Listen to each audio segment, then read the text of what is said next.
வணக்கம் மக்களே. சாரதி கட்டுமான நிறுவனம் உங்களை அன்புடன் வரவேற்கிறது. கட்டுமானம் தொடர்பான ஆலோசனைகளை உடனுக்குடன் பெற இணைந்திருங்கள் சாரதி பில்டர்ஸ் யூடியூப் சேனலுடன். கட்டிடம் கட்டும் முன் நீங்கள் பின்பற்ற வேண்டிய ஒரு சில வழிமுறைகளைப் பற்றி இன்றைய பதிவில் பார்க்கலாம்.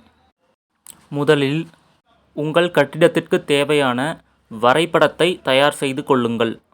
பின்னர் அந்த வரைபடத்தை வைத்து ஸ்ட்ரக்சரல் டிராயிங் எனப்படும் உங்கள் கட்டிடத்தில் அமையும் தூண்கள், உத்திரங்கள் மற்றும் கான்கிரீட் மேற்கூரையின் வரைபடத்தை தயார் செய்து கொள்ள வேண்டும். இந்த வரைபடத்தை தயார் செய்வதன் மூலம் உங்கள் கட்டுமானத்திற்கு தேவையான கட்டுமான பொருட்கள் மற்றும் வேலையாட்களை துல்லியமாக கணக்கிடலாம். உங்கள் கட்டிடத்தை எங்களின் மூலமாக கட்ட வேண்டும் என்று நீங்கள் நினைத்தால் உடனே அழைக்கவும். மேலும் இதுபோன்ற கட்டுமானம் தொடர்பான தகவல்களை உடனுக்குடன் பெற சாரதி பில்டர்ஸ் யூடியூப் சேனலை சப்ஸ்கிரைப் பண்ணிக்கோங்க. வீடு கட்டிகிட்ருக்கிற உங்கள் நண்பர்களுக்கும் உறவினர்களுக்கும் ஷேர் பண்ணுங்கள். மேலும் மற்றுமொரு பதிவில் சந்திக்கலாம். நன்றி.